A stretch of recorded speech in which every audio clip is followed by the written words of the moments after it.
नमस्कार, आप देख रहे हैं न्यूज वन इंडिया। मैं हूं आपके साथ राजेश कुमार। संभल हिंसा का न्यूज वन इंडिया पर बड़ा खुलासा हुआ है, जिसमें तुर्क बनाम पठान के वर्चस्व में बवाल संभल में हुआ था और पहचान छिपाने की शर्त पे एक शख्स का बयान आया, जिसमें जियाउर रहमान बर्क के बयान ने आग में घी डालने का काम किया।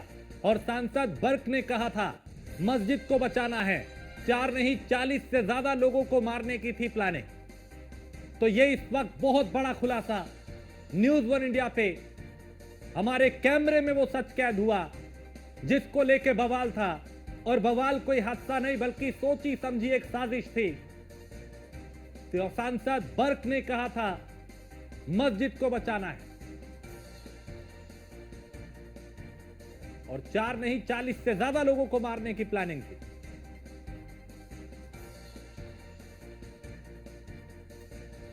तो संभल में हिंसा हुई, 5 लोग मारे गए, पथराव हुआ, बवाल हुआ, कई पुलिसकर्मी उसमें घायल हुए। अब उसमें बड़ा खुलासा हुआ है और खुलासा न्यूज वन इंडिया के कैमरे में कैद हुआ है, जहां तुर्क बनाम पठान की जो साजिश है, जो षड्यंत्र है, वो नजर आ रहा है। आपको वो स्टिंग दिखाते हैं जिसमें पता चलेगा और वो खुलासा होगा कि आखिर संभल के पीछे की वजह यानी उस बवाल की और वो जो हिंसा हुई थी उसके पीछे की असली वजह क्या है। आपको स्टिंग दिखाते हैं। इनका खानदान है शफीकुर रहमान बर्क का और उसका इकबाल का।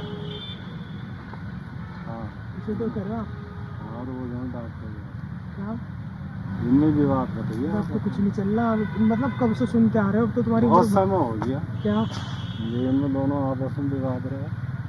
किस चीज़ को ले अलग कॉम्बिनेशन है ना इलेक्शनबाजी में कि वो भी खड़े होते हैं ये भी खड़े होते हैं। तो मैं जीतूँ या ये मतलब वो क्या था मैं जीतूँ ये मतलब 20 लड़के इसकी तरफ हो जाए 20 लड़के इधर हो जाए। मतलब कहने का मतलब ये है कि हर आदमी अपना दबदबा दिखाता है कि मैं हाँ, बड़ा हाँ। किसी बड़ा है। तो इसमें दंगे में इससे क्या लेना देना। अरे भाई दंगे में तो यही है कि नाम तो प्रशासन को होगा बेचारे का हो गया फायदा इन लोगों ने उठा लिया। ये नाम तो प्रशासन को गोली इन्होंने मारी है। पहले तो बोला उन्होंने कि सब भाई लोग शांति बनाए रखिए। नवाब मेरे डॉक्टर रख के लड़के किसने बोला था डॉक्टर रख के लड़के न्यूज़ पे समाचार देख रहे थे कि सब लोग शांति बनाए रखे। अब जब ये सर्वे का नंबर आया तो दोनों पक्ष से जो सर्वे हुआ जुम्मे के दिन जुम्मे के दिन नहीं 24 तारीख को जो हुआ है। हाँ हाँ वो दिन मेरे ख्याल शनिवार का था। हाँ शनिवार का हाँ तो कहने का मतलब ये है तो इन्हें भीड़ में जैसे जन पब्लिक इकट्ठी हुई तो इन्हें ये नहीं कहना था कि मस्जिद है मस्जिद ही रहेगी। कहते कि भाई मस्जिद है मस्जिद का सर्वे हो रहा भाई लोगों शांति बनाए रखें। सही सब बात तो बढ़िया बात थी। सही बात। जिन्होंने कही मस्जिद है मस्जिद ही रहेगी तो यहीं से तो भड़ गए पब्लिक तभी लड़ाई हुई है। तो तुम ये वाला इतनी बड़ी तोप हमारे साथ सही है बात है। तो भाई हमारा हौसला क्यों नहीं बुलंद होगा। हाँ वहाँ जब बड़े लोग होंगे तो वो बिल्कुल हो ही जाएगा। बिल्कुल ऐसे उस चीज़ों विवाद में हुआ और प्लानिंग तो बड़ी थी शायद इनकी मुझे लग रहा है किस तरह से हुआ क्योंकि मैं इसलिए बहुत अच्छा कर रहा हूँ मुझे पूरे माह से ही रहना है। मुझे पूरे माह से ही रहना। अच्छा नहीं नहीं आपकी बात सही है। तो लगा अगर ना रुकता तो लोग और भी मरते सोचो। में सांसद का जिक्र हो रहा है क्योंकि जियाउर रहमान बर्क ने कहा था जब सर्वे टीम वहां पहुंची थी कि यहां पे एक मस्जिद थी मस्जिद है और कयामत तक मस्जिद ही रहेगी। उसी बयान का जिक्र यहां पे इस स्टिंग में शख्स कर रहा है और कह रहा है कि उनके बयान से हिम्मत बढ़ी थी और तभी यह बवाल हुआ। और विस्तार से समझेंगे मोहसिन खान हमारे संवाददाता ज्यादा जानकारी के साथ। मोहसिन, ऑफ कैमरा और ऑन कैमरा इस शख्स ने क्या खुलासा किया, क्योंकि जो प्रशासन को टारगेट करके बवाल किया गया कि प्रशासन का नाम आएगा, उसकी हकीकत क्या है?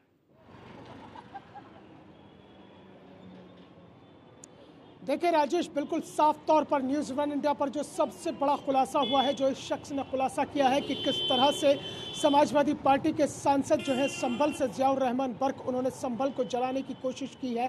और इसमें अब कोई दो राय नहीं रह गई है क्योंकि लगातार संभल के अंदर ये सुगबुगाहट पहले थी लेकिन अब खुलकर ये सामने आ गई है और उसकी सरगर्मियाँ तेज हो गई हैं कि सांसद जियाउर रहमान बर्क और जो सदर विधायक है इकबाल महमूद, उनके बीच में जो वर्चस्व की लड़ाई चल रही है, उस वर्चस्व की लड़ाई में संभल जल गया और संभल को संभलने का मौका नहीं मिला और संभल सुलगता चला गया। दरअसल जियाउर रहमान बर्क और ये इकबाल महमूद जो सदर विधायक हैं, इन दोनों खानदानों के पीछे अभी से नहीं बल्कि पिछले एक लंबे समय से जो है सियासी जंग चली आ रही है और इनके अंदर वर्चस्व की लड़ाई भी चली आ रही है। यानी कि कुल मिलाकर स्थिति ऐसी है कि मेरी कमीज तुम्हारी कमीज से सफ़ेद कैसे है, मेरी कमीज तुम्हारी कमीज से ज़्यादा धुंधली है, ज़्यादा सफ़ेद है।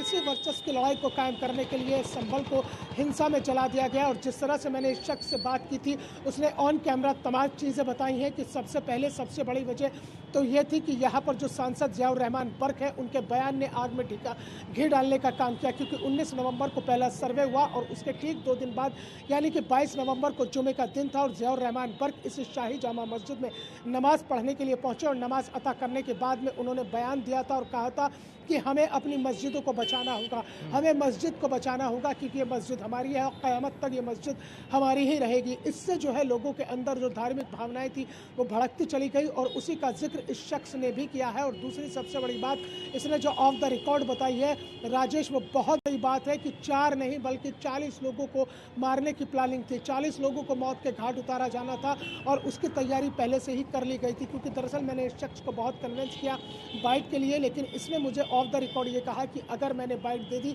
अगर मैंने चेहरा छुपाकर भी अपना बयान दिया तो मेरी हत्या कर दी जाएगी, क्योंकि मैं खेत पर काम करने वाला, खेत खलिहान में काम करने वाला किसान हूँ, मेरा यहाँ पर मर्डर कर दिया जाएगा। तो कुल मिलाकर एक सनसनीखेज खुलासा है, क्योंकि तुर्क बनाम पठान की जो यहाँ पर लड़ाई चल रही है वो एक बार फिर से निकल कर सामने आई है। ये अभी का नहीं है बल्कि वर्चस्व की लड़ाई बहुत पहले समय से चल रही है। जियाउर रहमान बर्क का ये बयान कि मस्जिद को बचाना है, उसने आग में घी डालने का काम किया। दूसरी तरफ जो सदर विधायक है इकबाल महमूद, वो भी अपना वर्चस्व कायम करने में लगे हुए हैं और उनका जो बेटा है सुहेल अहमद, जो इस FIR में भी उसका नाम दर्ज है, उसने भी लगातार व्हाट्सएप ग्रुप पर मैसेज किए और संभल को जलाने की कोशिश की है। और राजेश, एक चीज़ और समझनी होगी कि तुर्क बनाम पठान की जो लड़ाई है ये चल रही है। तुर्क जो है, सबसे बड़ी बात तो यह है कि तुर्क हिंदुस्तान के नहीं है। तुर्क जो बिरादरी है वो उज्बेकिस्तान, ईरान, अफगानिस्तान और रूस के अलग अलग कबीलों से आए हुए हैं। और सबसे पहला जो तुर्क था वो हिंदुस्तान के अंदर 1026 में महमूद गजनवी आया था, जिसने 17 बार आक्रमण किया था मंदिरों पर। और उसके बाद 1190 में जब उसकी हत्या हो गई, उसके बाद में लगातार जो महमूद गजनवी के जो समर्थक थे उन्होंने पंजाब और पश्चिमेत्तर सीमांत प्रांत के जो है जगहों पर कब्जा करना शुरू किया था। पश्चिमेत्तर की बात करते तो अपना यही पश्चिमी उत्तर प्रदेश आ जाता है। और 1192 में जो है मोहम्मद गौरी ने उसके जो जगह थी, जो उसकी सल्तनत थी महमूद गजनवी की, उस पर कब्जा कर लिया था। लेकिन अब जिस तरह के एक के बाद एक खुलासे हो रहे हैं, लगातार न्यूज़ 1 इंडिया ग्राउंड जीरो पर है इस सच को जानने के लिए कि आखिरकार इस हिंसा के पीछे बवाली कौन था। तो वो सच परत दर परत न्यूज़ 1 इंडिया पर खुलकर सामने आ रहा है। और इस शख्स ने एक और सनसनीखेज खुलासा किया है कि ये जो तुर्क और पठान की जो लड़ाई चल रही है, जो तुर्क बनाम पठान की लड़ाई चल रही है, इसमें जो बवाल हुआ है उसने जो है इसे हवा दी है, ताकि एक राजनीतिक जो सरगर्मियां बनाई जाती है, एक राजनीतिक जो अपना वर्चस्व कायम करने की कोशिश की जाती है, उसमें कहीं ना कहीं जो है जियाउर रहमान बर्क और जो इकबाल महमूद है, उन दोनों के बीच में जो तनातनी थी, उस तनातनी का शिकार जो है वो 4 लोग हो गए। क्योंकि जो इसमें 4 लोग मारे गए हैं वो पठान, सैफी और अंसारी बिरादरी से आते हैं। और ये माना जा रहा है कि ये इकबाल महमूद के समर्थक थे। यानी कि आप ये मानकर चलिए कि जो शाही जामा मस्जिद का पिछड़ा इलाका है, जहाँ पर ये पूरी हिंसा भड़की थी, इसका जो सेंटर का एरिया है, जो सीधा रास्ता आता है, वहाँ पर ज़्यादा तुर्क बिरादरी रहती है। और सबसे बड़ी बात यह है कि नखासा, जहाँ पर बाद में पथराव हुआ था, नखासा में जो है जियाउर रहमान बर्क का आवास है और वहाँ से भी करीब जो है हज़ारों की संख्या में लोग वहाँ पर पहुँचे थे। अगर नखासा से लोग शाही जामा मस्जिद पर पहुँच रहे हैं, अगर हिंदू खेड़ा इलाके से शाही जामा मस्जिद पर लोग पहुंच रहे हैं, तो वो जियाउर रहमान बर्क के समर्थक थे। और अगर सदर यानी कि जो संभल का इलाका है, जो शहरी क्षेत्र है, जो कस्बे का इलाका है, वहाँ से जो लोग वहाँ पर पहुँचे थे, चाहे वो सराय तरीन हो, चाहे हयात नगर हो, चाहे रोमान का इलाका हो, वो सभी जो है सदर विधायक इकबाल महमूद के प्रभाव वाले क्षेत्र हैं। तो यानी कि कुल मिलाकर दोनों के समर्थक आमने सामने थे और यही कोशिश हो रही थी कि आखिरकार मुझ में से और तुम में से बड़ा कौन है। अब देखिएगा कि जियाउर रहमान बर्क जब तक कुंदरकी के विधायक थे तब तक उनका कोई ऐसा बयान सामने नहीं आया, तब तक इस तरह की कोई चीजें ऐसी नहीं थी। और इसमें मोहसिन ये भी एक बड़ी बात है कि यही शख्स ये कह रहा था कि आदमी भले ही 4 मरे हैं, क्योंकि नाम प्रशासन पे आएगा, पुलिस पे आएगा, इसलिए इस तरह से हिंसा वहां पे की गई, कि अगर जान भी नुकसान का हो तो वो भी जाए। देखिए देखिए बिल्कुल जाहिर तौर पर राजेश, जिस तरह से तुर्क बनाम और ये पठान की लड़ाई हुई है और तुर्क बनाम पठान की लड़ाई में जो बवाल हुआ है उसमें प्रशासन को जिम्मेदार ठहराने की पूरी कोशिश थी, यानी कि एक पूरी स्क्रिप्ट लिखी गई थी कि आखिरकार किस तरह से प्रशासन को टारगेट किया जाएगा, जबकि न्यूज़ वन इंडिया ने ही सबसे पहले दिखाया कि किस तरह से सीओ संभल अनुज चौधरी हिंसा भड़कने से पहले जो है लोगों को समझाने बुझाने की कोशिश कर रहे हैं। और हिंसा से तकरीबन 1.5 घंटे पहले का जो वीडियो वायरल हो रहा है, एक 45 मिनट का वीडियो, एक 45 सेकंड का वीडियो है और दूसरा 4 मिनट 34 सेकंड का वीडियो। दोनों ही वीडियो में सीओ अनुज चौधरी जो वहाँ भीड़ इकट्ठा हुई है उन्हें लोगों को समझा रहे हैं कि यहाँ पर सर्वे टीम है, अदालत के आदेश पर सर्वे टीम आई है। 4 लोग मुस्लिम पक्ष से और 4 लोग हिंदू पक्ष से वहाँ पर दाखिल हुए, टोटल 8 लोग दाखिल हुए हैं। तो यानी कि कुल मिलाकर प्रशासन ने पूरी मुस्तैदी दिखाई, चौकन्ना रहा, लेकिन प्रशासन को जिम्मेदार ठहराने के लिए जिस तरह से पूरी प्लानिंग की गई, छतों के ऊपर पत्थर इकट्ठे किए गए और लगातार जो महिलाएं हैं और जो नाबालिग है उन्हें ढाल बनाकर उपद्रवियों ने जो बवाल किया है, तो वही बात का जिक्र ये शख्स भी कर रहा है जो खेत खलियान में काम कर रहा है कि प्लानिंग 4 को नहीं बल्कि 40 को मारने की थी। वो 40 लोग कौन थे, कौन टारगेट पर थे, ये तो वही जान सकते हैं कि जो दोनों आमने सामने थे, जिन्होंने अवैध तमंचों से वहाँ फायरिंग की है, छतों के ऊपर से पथराव किया है। क्योंकि जो शाही जामा मस्जिद के आसपास का इलाका है वहाँ पर जितने भी घर हैं उन पर ताले लटके हुए हैं और बंद तालों के मकानों से दंगाइयों की पहचान भी होगी और जो आसपास की जो महिलाएं वहाँ पर रहती है उन्हें भी आरोपी बनाया जाएगा, क्योंकि उन्होंने आरोपियों को अपने घर में पनाह दी। और घर में पनाह देने का खुलासा उस वक्त हुआ कि SP Sambhal Krishna Kumar Vishnoi off the record जरूर कह रहे हैं, लेकिन वो कैमरे के सामने नहीं आ रहे हैं। 2 मकानों में वो दाखिल होते हैं, एक मकान में 20 से ज़्यादा लोग इकट्ठे होते हैं और जब वो धमकी देते हैं कि यहाँ पर जो है बल प्रयोग किया जाएगा, उसके बाद 20 लोग छत के ऊपर से भागकर निकल जाते हैं। दूसरे घर में जब वो छापेमारी करते हैं तो एक महिला तमंचे से फायरिंग करती हुई बाहर निकलती है। तो ये अपने आप में बड़े सवाल हैं और तमाम सवाल खड़े हो गए हैं कि क्या यहाँ पर ठीक है। मोहसिन फखरुल हसन चांद समाजवादी पार्टी के नेता हैं, वो हमारे साथ जुड़ गए हैं, प्रवक्ता, उनसे बात करते हैं। फखरुल हसन, चूंकि एक स्टिंग कैमरे में कैद हुआ, एक शख्स कैमरे में कैद हुआ न्यूज़ वन इंडिया के, और वो कई खुलासे करता हुआ नजर आया और उसी ने बताया कि जो जियाउर रहमान बर्क का जो बयान था कि मस्जिद है, मस्जिद थी और कयामत तक मस्जिद रहेगी, इस बयान ने लोगों को भड़काया और वहां पे बवाल हुआ। एक बयान ने लोगों को भड़काया, लेकिन जो सर्वे की टीम जा रही थी नारे लगाते हुए, उसने किसी को नहीं भड़काया, उसने कहीं अशांति पैदा करने की कोशिश नहीं। देखिए, ये पक्षपातपूर्ण रवैया है भारतीय जनता पार्टी की सरकार का। एक पक्ष के उत्पीड़न का तरीका है, जिस तरीके की भाषा भारतीय जनता पार्टी अपना रही, जिस तरीके से उत्पीड़न लोगों का कर रही है, समाजवादी पार्टी का प्रतिनिधि मंडल इसीलिए वहां जनता से मिलने जाना चाहता था। लेकिन भारतीय जनता पार्टी की सरकार वो चाहती नहीं कि सच सामने आए, वो चाहती है कि एक पक्ष पे लगातार उसका उत्पीड़न होता रहे, उसकी बात सामने ना आए, उसको ही दोषी बना दिया जाए, वही लोग मारे जाए। तो समाजवादी पार्टी अन्याय के खिलाफ हमेशा लड़ती रहेगी। हमारे सांसद बर्क साहब वो चाहते थे कि शांति व्यवस्था बनी रहे, लेकिन प्रशासन का पूरी तरीके से फेलियर है। ना संभल की कानून व्यवस्था संभलती है, ना बहराइच की कानून व्यवस्था संभलती है। लेकिन जब कानून व्यवस्था फेल होती है तो केवल और केवल दूसरों पे आरोप लगाने का काम करती है। तो ये भारतीय जनता पार्टी की साजिश है, हमेशा वो दूसरों पे आरोप लगा के अपने जो पाप हैं उनसे बचना चाहती है। लेकिन फखरुल हसन, देखिए, जब पुलिस ने एक्शन लिया तब भी उस पर कार्रवाई हुई। अच्छा, हमारे मोहसिन खान हमारे साथ हैं जो संभल गए, ग्राउंड जीरो पे हैं, लोगों से बात भी कर रहे हैं, स्टिंग भी किया, वो आपसे एक सवाल करना चाह रहे हैं। मोहसिन।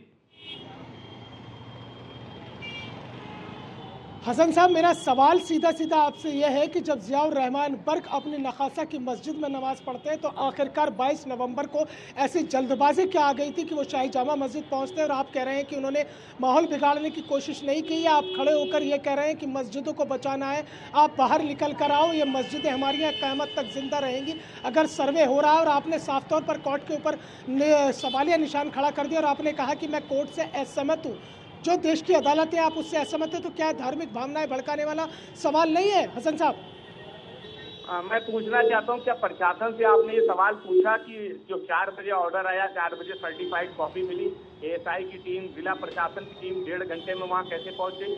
जिस जिले के अंदर चुनाव था, दूसरे दिन पोलिंग होनी थी, जहां हसन साहब 8 लोग, हसन साहब 8 लोग थे, 8 लोग थे हसन साहब, 4 लोग एएसआई के थे और 4 लोग मुस्लिम पक्ष से थे जो शाही जामा मस्जिद कमेटी के अध्यक्ष है जफर अली, उसके अलावा उनके सचिव, महासचिव, 4 लोग अंदर थे, यानी कि टोटल 8 लोग थे। आप बहस क्यों कर रहे हैं? आपने सवाल पूछा, मैं जवाब दे रहा हूँ। वो तो और फैक्ट अगर बता रहे आप हैं सर्वे की टीम और प्रशासन के लोग मस्जिद से पहुंच जाएंगे सर्वे करने के लिए, तो जो मस्जिद पे लोग मौजूद हैं, जो वहाँ मौजूद रहते हैं, जो वहाँ के जिम्मेदार हैं, वो तो वहाँ नजर ही आएंगे, वो तो मिलेंगे ही आपको। तो ये 1.5 घंटे में ये इतनी जल्दबाजी क्यों थी? और आप जिस बात को कह रहे हैं, क्या 1991 का प्लेसेस ऑफ वर्शिप एक्ट उसका पालन हो रहा है? क्या संविधान की जो संविधान है उसका पालन हो रहा है? देश में संविधान संसद में बनता है, क्या उस कानून का पालन हो रहा है? तो हम अगर संविधान की बात करेंगे, अगर हम 1991 प्लेसेस ऑफ वर्शिप एक्ट की बात करेंगे, तो हम गलत हैं। हम संविधान की बात कर रहे हैं नहीं तो नहीं, गलत तो है। हसन साहब, हम उसका कानून की कानूनी बात कर रहे रास्ता हैं तो था ना गलत है। जाने का। संविधान ही कानून को बड़ा बनाता है, संविधान ही अदालतों को सर्वोपरि रखता है, और वो अदालत का फैसला था। अब आप जब सुप्रीम कोर्ट गए तब भी तो आपको रास्ता मिला ना। वही काम आप 20 तारीख को, 21 तारीख को, 22 को भी कर सकते थे। ये प्रशासन की जिम्मेदारी नहीं थी क्या? क्या प्रशासन की? आप बताइए, उत्तर प्रदेश में जिलों में और माननीय न्यायालय में कितने अवमानना के केस हैं? आखिर जो न्यायालय था, न्यायालय ने आदेश दिया था कि 1 हफ्ते में सर्वे आप कर लीजिए। आप बताइए कि ये 1.5 घंटे में प्रशासन को इतनी जल्दी किस बात की थी कि आप 1.5 घंटे के बाद वहां पहुंच गए, और उसके बाद दूसरे बार आपको सर्वे की इजाजत किसने दी? क्या आपने माननीय न्यायालय से आदेश लिया था? ये वो सवाल हैं जिन सवालों का जवाब भारतीय जनता पार्टी नहीं देना चाहती है, वो केवल आरोप लगाना चाहती है। हाँ। तो जो सच है वो जनता के सामने आएगा। समाजवादी पार्टी का 15 सदस्यीय प्रतिनिधि मंडल वो जनता के बीच जाएगा, पीड़ितों से मिलेगा, उनका हालचाल लेगा, और जो संभल का सच है वो जनता के सामने जरूर आएगा। ठीक है, अश्विनी शाही हमारे साथ है। एक थोड़ी देर और मैं चाहूंगा आप हमारे साथ रुके। अश्विनी शाही, चूंकि न्यूज़ वन इंडिया के कैमरे में एक शख्स कैद हुआ जिसने कहा कि जो सांसद है उनके बयान ने भड़काया वहां पे लोगों को, जिसमें कहा कि मस्जिद थी, मस्जिद है और कयामत तक मस्जिद रहेगी। लेकिन हसन साहब ये कह रहे हैं कि ये तो सिर्फ हमें टारगेट किया जा रहा है, और कैसे सर्वे हो गया, कैसे ये हो गया, सब कुछ मनमाना हो रहा है सरकार के इशारे पे। देखिए, ये हसन साहब जो कह रहे हैं, मैंने सुना, ये आधे अधूरे ज्ञान के साथ ये लोग आ जाते हैं। वर्शिप एक्ट का हवाला तो दे रहे हैं, मगर अभी निवर्तमान सीबीआई ने 2023 में जो एक सुप्रीम कोर्ट में टिप्पणी की थी कि किसी भी धार्मिक संरचना का स्वरूप नहीं बदला जा सकता, सर्वे करने से कहीं रोक नहीं है, चरित्र नहीं बदला जा सकता, उसमें कहा गया था। तो वो जानकारी इनको नहीं है। दूसरी बात, जो वर्ष था वहाँ सांसद है वो भी तो एक्यूज है। एमपी और एमएलए दोनों लोगों ने के बीच में जो रार थी वो दिखाई दी। और तीसरी बात, सबसे महत्वपूर्ण बात है कि अगर आप भारत के संविधान में भरोसा रखते थे और दिन भर संविधान को लेकर नाच रहे हैं, राहुल गांधी घूमते हैं पूरे विश्व में, आज उसी संवैधानिक रूप से गया हुआ कोई भारतीय नागरिक इस सर्वे की मांग न्यायपालिका में गया है, तो क्या वो असंवैधानिक जो है जी रूप से उसका पत्थरों से विरोध किया जाएगा? संविधान पर भरोसा करने वाले आज मंदिर मस्जिद क्यों बचाने लगे? अभी तक तो संविधान बचा रहे थे। ठीक, तो उल्टे वो लोग 100 लोग 224 कितने लोगों के ऊपर मुकदमा हुआ है, वो लोग संविधान को तोड़ रहे थे। और वो एक व्यक्ति जो है, जो मुकदमा किया है, वो न्यायालय में भारत के संविधान और न्यायपालिका के हिसाब से गया हुआ है। ठीक है अश्विनी जी, आप बने रहिए। विक्रम सिंह, पूर्व डीजीपी उत्तर प्रदेश के, हमारे साथ जुड़े हैं। विक्रम जी, आप सबसे पहले मैं यही जानना चाहूंगा कि हमारे कैमरे में एक सच कैद हुआ, एक शख्स ये कह रहा है कि सांसद के बयान ने वहां पे लोगों को भड़काया और वो हिंसा हुई। एक ये, दूसरा ये कि पुलिस को चूंकि टारगेट हर कोई करने लगता है कि भाई पुलिस क्यों नहीं संभाल पाई, अगर सख्ती बरतती है तो पुलिस ने क्यों बरती। इस पूरे घटनाक्रम को आप कैसे देख रहे हैं, क्योंकि तुर्क बनाम पठान का एंगल भी आ रहा है। वो तमाम ऐसे फैक्टर्स हमेशा आते हैं जाते हैं। हर दंगे में 3-4 चीजें बहुत मतलब कॉमन होती हैं। एक तो पुलिस के ऊपर आरोप, पुलिस ने बहुत बड़ी गलतियां की। दूसरे साहब, अंदर ये था इस जात और उस जात की, इस बिरादरी और उस बिरादरी के, तो ये तमाम चीजें आती रहती है। लेकिन फैक्ट ये है कि इसमें सामान्यतः जो आरोप है, क्योंकि सांसद और विधायक के बेटे नामजद मुलजिम है, इसलिए इस चीज को आप नजरअंदाज नहीं कर सकते। मौलिक बात यह है कि जब सर्वे हुआ, सर्वे के बाद 19 को कुछ नहीं हुआ, 23 को काउंटिंग के बाद रिजल्ट आया, एक अप्रत्याशित परिणाम आया, परिणाम के बाद जाहिर था कुछ तनाव बढ़े, ये बताया जाता है। और उसके बाद जब दूसरा सर्वे हो रहा था तो उसके बाद हिंसा हुई। कुछ चीजें हम और अच्छी कर सकते थे, जैसे इंटेलिजेंस, प्रिवेंटिव अरेस्ट, हथियारों की चेकिंग, हथियारों को जब्त कर लेना और भीड़ इकट्ठा न होने देना। 163 भारतीय नागरिक सुरक्षा संहिता के अंतर्गत पूरी तरीके से अघोषित एक तरीके से हम कह रहे कि कोई भीड़ इकट्ठा नहीं होगी, कोई बल्लम बेलचा डंडा लेके नहीं आएगा और पत्थर का तो सवाल ही नहीं। लेकिन बाकी जो प्लस पॉइंट है कि पुलिस ने बहुत जब्त से काम लिया, पुलिस ने समझाया बुझाया उसमें भी, और राजनेताओं ने कोई कसर छोड़ी नहीं भड़काऊ बयान देने में कि ऐसे छोटे अदालत देश में आग लगा देंगे। ये किसने अधिकार दे दिया कि अदालत छोटी है, बड़ी अदालत तो अदालत होती है। आपको विश्वास ना हो ये बात अलग है, लेकिन ये कहते हैं छोटी अदालत देश में आग लगा देगी। हम समझते हैं आपके बयान से आग लगेगी, और आपने कोई कोसर छोड़ी नहीं। पुलिस के ऊपर अविश्वास की बात करना है, और जो ड्रोन के ऊपर पत्थर चले, सीसीटीवी को आपने तोड़ा, उसके बाद जो है पुलिस ने बहुत सबसे काम किया। फिर कहा कि पुलिस की गोली से 5 मरे। पोस्टमार्टम कह रही है कि 315 की गोलियां निकली हैं, 315 की पुलिस का वेपन नहीं है। तो एक राजनेता ये कह रहे हैं, बड़ी विद्वतापूर्ण बातें, कि पुलिस 2-2 हथियार रखती है। हम अगर ये कहते हैं कि आप ऐसे नेता रखते हैं 4 हथियार, तो आप क्या कहेंगे? ये देखिए, बेबुनियाद बातें नहीं करनी चाहिए, वो आरोप लगाने चाहिए जिसके पास आपका सबूत हो। आपके पास सबूत हो, जाकर कैसे पुलिस कर्मियों के खिलाफ FIR कर इस तरीके के उलझन, और फिर तुर्रा ये कि हम वहां जाएंगे। आपके डिबेट में तो शांति बन नहीं पाती है, वहां अगर जाएंगे तो और कौन सी शांति पैदा कर देंगे। बिल्कुल ठीक आपने कहा विक्रम जी, बहुत शुक्रिया न्यूज़ वन इंडिया से बात करने के लिए। अश्विनी जी आपका भी बहुत शुक्रिया। तो सवाल यही कि क्या सच को छिपाया जा रहा है? क्योंकि न्यूज़ वन इंडिया के कैमरे में जो कैद हुआ वो अपने आप में बहुत कुछ बयां कर रहा है। उसमें एक एंगल तुर्क बनाम पठान का, और दूसरा कि सांसद के बयान ने लोगों की भावनाओं को आहत किया, भड़काया, और वहां पे लोग इकट्ठा हुए और उसके बाद बवाल हुआ। इसी के साथ इस बुलेटिन में फिलहाल इतना ही। आप बने रहिए न्यूज़ वन इंडिया के साथ।